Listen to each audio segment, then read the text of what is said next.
Alhamdulillah. Alhamdulillahilladzi haqqa hamdihi. Wassalatu wassalamu ala khairi khalqih Muhammadin rasulihi wa abdihi wa ala alihi wa sahbihi min ba'dihi. Ashhadu an la ilaha illallah wahdahu la syarika lah. Wa ashhadu anna sayyidana Muhammadan abduhu wa rasuluhu al-mab'utsu rahmatan lil alamin. Allahumma salli wa sallim ala sayyidina wa habibina wa syafi'ina wa maulana Muhammadin wa ala alihi wa sahbihi ajma'in, amma ba'd.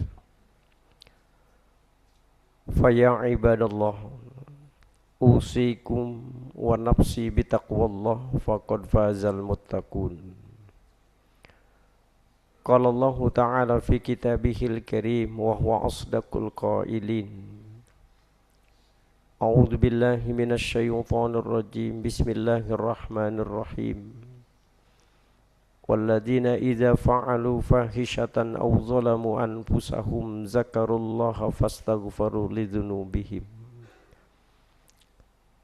Wa qala an-nabiy sallallahu alaihi wasallam, ittaqillah haitsu ma kunta wa atbi'is sayyi'atal hasanata muha wa khaliqin nas bi khuluqin hasanin. Shadaqallahul azim wa sadaqa rasuluh nabiyul habibul karim wa nahnu ala dzalika minasyahidin wa syakirin walhamdulillahi rabbil alamin. Hadirin ma'asyiral muslimin, sidang Jum'ah yang dimuliakan Allah Subhanahu wa taala. Puja dan puji syukur senantiasa kita panjatkan ke hadirat Rabbul Jalil Allah Jalla Jalaluhu sebagai aktualisasi rasa syukur kita atas segala nikmat dan karunia yang telah Allah anugerahkan kepada kita, terutama nikmat sehat wal afiat, nikmat iman Islam, sehingga dengan nikmat tersebut kita bisa hadir di tempat yang mulia ini. Mudah-mudahan kehadiran kita di tempat yang mulia ini menjadi asbab, menjadi wasilah di mana Allah melimpahkan kemuliaan-kemuliaannya untuk kita semua. Amin ya rabbal alamin. Hadirin sidang Jum'ah yang dimuliakan Allah Subhanahu wa taala. Ramadan telah meninggalkan kita semua. Saya yakin banyak kenangan yang indah kita rasakan selama di bulan Ramadan kemarin. Dan bahkan Ramadan betul-betul menghantarkan kita pada tingkat spiritualitas yang paling tinggi dalam kehidupan kita selama 12 bulan. Selama di bulan Ramadan kita hidup dalam nuansa yang begitu luar biasa spiritualitas kita. Shaimun nahar wa qaimul lail wa hafizul lisan wa tilawatil Qur'an. Siang hari kita puasa, malam kita ibadah, lisan kita terjaga, dan bahkan lantunan ayat-ayat Al-Quran selalu kita kumandangkan selama kita di bulan Ramadan. Jadi nuansa Ramadan telah menghantarkan kita pada tingkat spiritualitas yang paling dalam kehidupan kita. Dan Ramadan sekarang telah berlalu. Yang menjadi persoalan sekarang ini, mampukah kita masih menjaga nilai-nilai spiritual yang kemarin kita betul-betul lakukan selama di bulan Ramadan? Jangan sampai kita ini disinggung oleh Allah di dalam surah An-Nahl ayat 92. Wala takunu kallati naqadat gojlaha mim ba'di quwwatin ankasa. Janganlah kalian seperti seorang perempuan yang menenun benang hingga menjadi baju, setelah itu dirobek-robeknya kembali baju yang sudah susah payah dia tenunnya. Ini gambaran betapa kita di bulan Ramadan begitu indahnya merajut pakaian ketakwaan kita kepada Allah. Tapi sayangnya pakaian ketakwaan itu tidak kemudian kita pakai, tapi kemudian kita robek-robek kembali dengan kita melakukan kemaksiatan di bulan-bulan lain selain di bulan Ramadan. Oleh karena itulah bagaimana kita mampu mempertahankan. Kalau menurut Syekh Abdullah Nasih Ulwan, bagaimana kita bisa istiqomah mempertahankan kualitas yang sudah kita rajut selama di bulan Ramadan. Syekh Abdullah Nasih Ulwan dalam Ruhaniyatud Da'iyah, ini beliau seorang ulama Syria yang banyak melahirkan kitab-kitab yang kemudian menjadi rujukan ulama-ulama di dunia.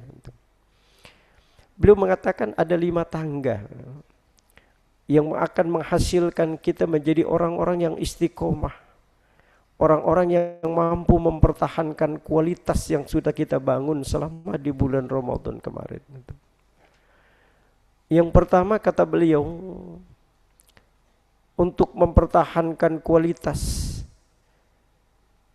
lakukan apa yang disebut dengan mu'ahadah. Apa itu mu'ahadah? Mu'ahadah itu diambil dari kata ahada, janji. Jadi mu'ahadah itu tidak lain adalah menepati janji yang pernah kita ikrarkan kepada Allah. Janji apa yang pernah kita ikrarkan di hadapan Allah? Setidaknya Al-Quran menggambarkan kepada kita ada 2 janji yang pernah kita ikrarkan di hadapan Allah. Makanya kenapa kemudian Allah mengulang-ulang mengingatkan kita di dalam Al-Quran agar kita mampu memanifestasikan janji yang pernah kita ikrarkan di hadapan Allah. Kapan kita berjanji? Di alam di mana ruh kita belum terintegrasi dengan jasad kita sekarang ini. Itulah yang disebut dengan alam arwah. Makanya Allah mengingatkan kita dalam Quran, wa aufu bi ahdi ufi bi ahdikum. Tepati janjimu yang kau telah berjanji kepadaku, aku pun pasti akan menepati janjiku kepadamu. Di dalam surah Al-A'raf, surah ke-7 dalam Quran ayat 172. Bagaimana kita berjanji setia di hadapan Allah ketika Allah katakan, wa iz akhadha rabbuka min bani adama min zuhurihim dzurriyyatahum wa ashhadahum ala anfusihim alastu bi rabbikum qalu bala syahidna. Ketika Allah mengumpulkan kita di alam arwah, di mana ruh kita belum terintegrasi dengan jasad kita, Allah katakan, alastu bi rabbikum, bukankah aku ini Tuhan kalian?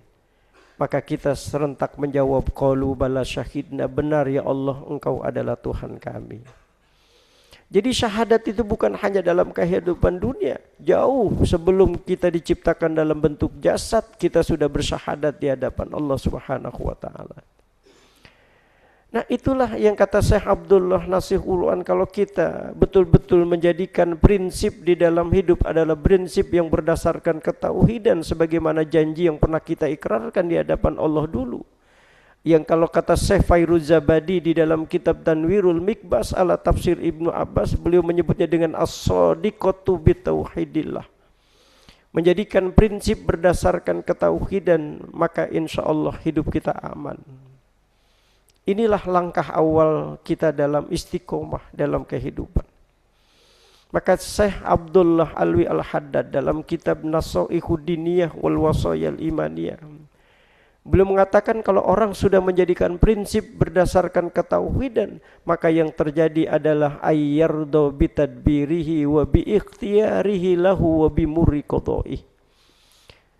Dia akan senantiasa ridho terhadap apapun yang menjadi keputusan Allah dan apapun yang menjadi pilihan Allah terhadap dirinya, sekalipun itu pahit dia rasakan dalam kehidupan. Maka orang kalau sudah menyandarkan prinsip berdasarkan ketauhidan, apapun yang sudah menjadi keputusan Allah, maka dia akan senantiasa menerima. Kenapa? Karena prinsip baginya, apapun yang menjadi ketentuan Allah, pasti endingnya adalah sebuah kebaikan. Wa asa an takrahu syai'a wa huwa khairul lakum. Boleh jadi menurut kita sesuatu itu tidak enak, tapi bisa jadi itulah sebuah kemuliaan yang Allah sudah persiapkan buat kita. Yang kedua, kata Syekh Alwi Nasih Ulwan, untuk mempertahankan kualitas kita, untuk bisa istiqomah dalam menjalani hidup, lakukan apa yang disebut dengan muraqabah. Apa itu muraqabah? Sebuah kesadaran vertikal di dalam diri kita, di mana kita merasa hidup kita diawasi oleh Allah Subhanahu wa taala. Kalau ini sudah menjadi landasan juga dalam kehidupan kita, aman. Makanya kenapa terjadi kemaksiatan, kenapa terjadi perbuatan zalim? Karena kurangnya kesadaran kita bahwa kita ini diawasi oleh Allah Subhanahu wa taala. Anta'budallah ka'annaka tara fa illam takun tara fa innahu yaraka. Kalau seandainya kita semua para karyawan, para pimpinan menerapkan prinsip dalam hidup dengan muraqabah, insya Allah akan lahirlah integritas kita di dalam menjalani posisi kita, baik dalam konteks sebagai pimpinan maupun sebagai bawahan. Ini yang disebut dengan muraqabah, sebuah kesadaran di mana kita hidup selalu berada dalam pengawasan Allah Subhanahu wa taala. Maka akan lahirlah sebuah integritas di dalam diri kita. Nah, yang ketiga, kata Syekh Abdullah Nasih Ulwan, untuk bisa istiqomah pasca kita menjalani ibadah di bulan Ramadan, lakukan apa yang disebut dengan muaqabah. Apa itu muaqabah? Muaqabah itu tidak lain adalah memberikan sanksi kepada diri kita manakala kita berbuat dosa, manakala kita berbuat maksiat di hadapan Allah. Ini yang jarang sekali kita lakukan. Ketika kita berbuat maksiat, kadang kita cukup dengan istighfar, seolah-olah sudah selesai sebagai penebus dari dosa-dosa yang pernah kita lakukan dalam kehidupan ini. Ternyata Rasulullah sallallahu alaihi wasallam katakan, as-shadaqatu kifaratun aniz-dzunub. Sedekah itulah yang menjadi kifarat dari dosa-dosa yang pernah kita lakukan. Tadi bukan hanya sekedar kita mengucapkan istighfar kita kepada Allah, tetapi juga jangan lupa sedekah itu pun menjadi sesuatu yang menjadi kekuatan kita agar dosa-dosa kita lebih cepat diampuni oleh Allah. Maka kalau kita lihat riwayat, kenapa para sahabat, para tabi'in, para tabi'ut tabi'in mampu menjaga kualitas mereka, menjaga ketakwaan mereka di hadapan Allah? Intinya ketika mereka berbuat maksiat, ketika mereka berbuat dosa, mereka selalu sedekah sebagai penebus dari dosa dan maksiat yang mereka kerjakan. Sayyidina Umar bin Khattab, bagaimana suatu saat dia pernah meninggalkan sholat asar berjamaah karena terlena dia, karena melihat perkebunannya begitu luasnya. Ketika dia keluar dari perkebunannya, dia melihat orang beramai-ramai keluar dari masjid selesai melaksanakan sholat asar berjamaah. Sayyidina Umar kemudian berkata dalam hatinya, ya Allah, hari ini aku dilalaikan karena urusan dunia ya Allah, sehingga aku lupa melaksanakan sholat berjamaah asar. Maka saksikan ya Allah, hari ini pula aku akan menyumbangkan perkebunanku untuk umat, untuk kemaslahatan umat. Abu Thalhah, bagaimana ketika beliau sholat, beliau lupa dengan bilangan rakaat karena terlena dengan seekor burung yang terbang. Selesai sholat, Abu Thalhah pun mengatakan, ya Allah, hari ini aku lupa bilangan rakaat karena terlena dengan keindahan makhlukmu seekor burung ya Allah. Maka hari ini saksikan ya Allah, aku akan sedekahkan hartaku untuk menebus kesalahan yang aku lakukan. Itulah kenapa kemudian para sahabat mampu menjaga kualitas, karena setiap kali mereka berdosa bukan hanya istighfar yang keluar dari lisannya, tapi hartanya pun ikut mendukung untuk menebus dari dosa itu. Nah, yang keempat, kata Syekh Abdullah Nasih Ulwan, yang kita harus lakukan adalah muhasabah, introspeksi diri, evaluasi diri. Kalau dalam bahasa manajemen modern itu yang disebut dengan controlling. Selalu berusaha untuk menyadarkan diri kita.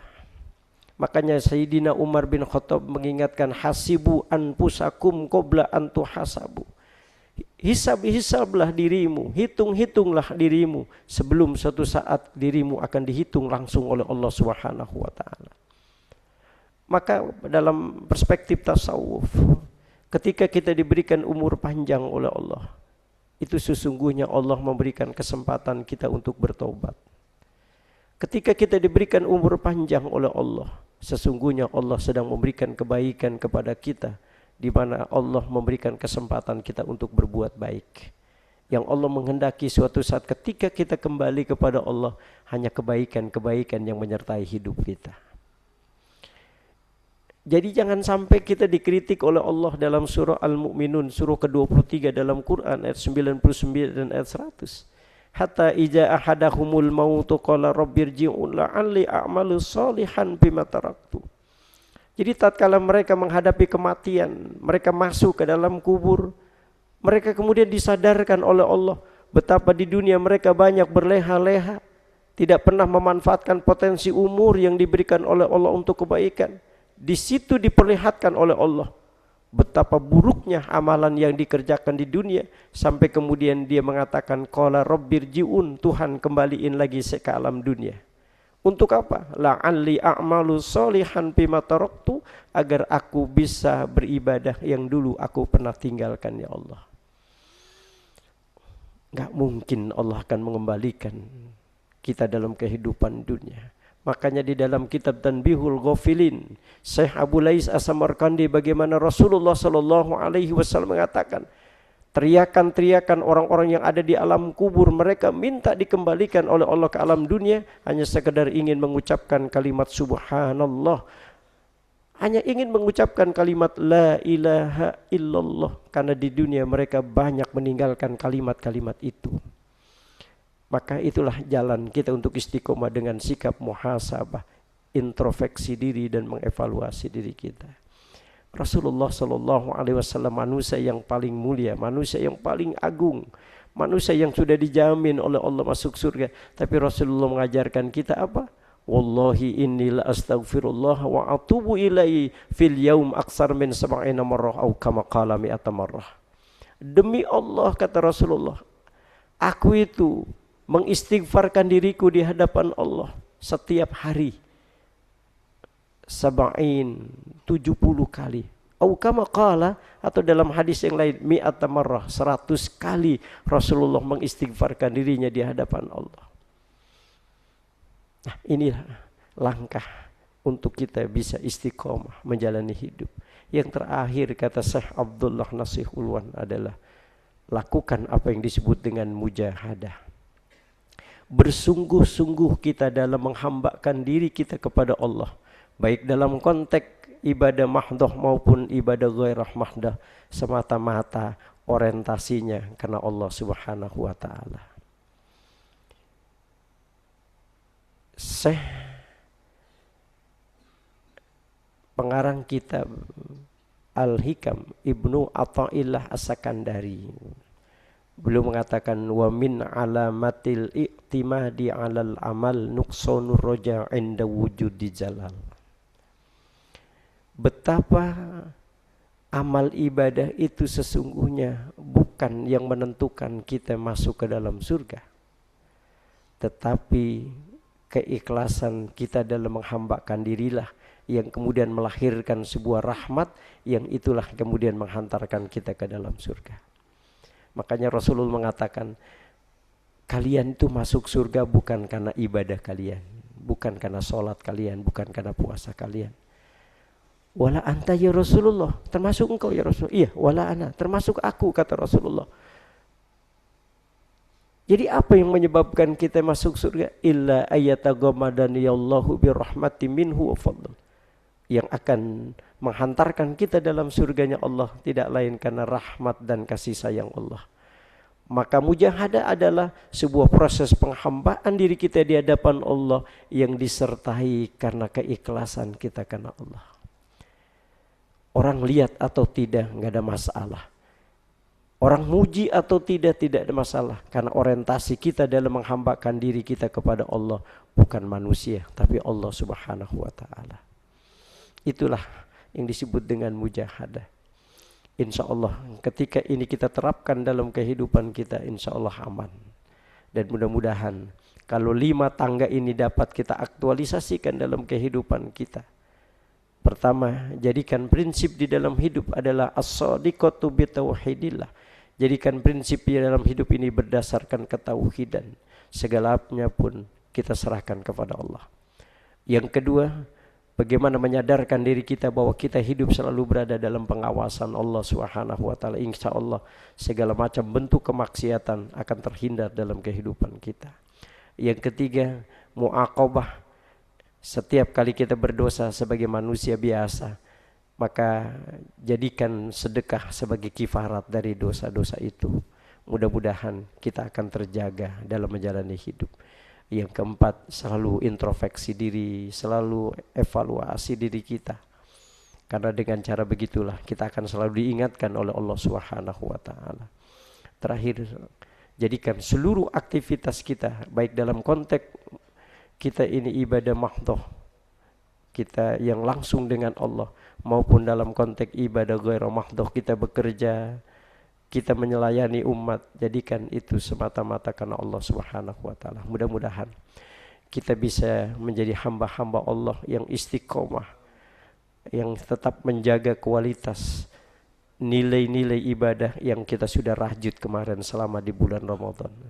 Mudah-mudahan Allah berikan kita taufik dan hidayah agar kita menjadi hamba-hamba Allah yang selalu istiqomah dalam penghambaan diri kita di hadapan Allah Subhanahu wa taala. Barakallahu li wa lakum fil Qur'anil azim wa nafa'ani wa iyyakum bima fihi minal ayati wa dzikril hakim. Aqulu qawli hadza wastaghfirullaha li wa lakum wa lisairil muslimina wal muslimat fastaghfiru innahu huwal ghafurur rahim. Allahumma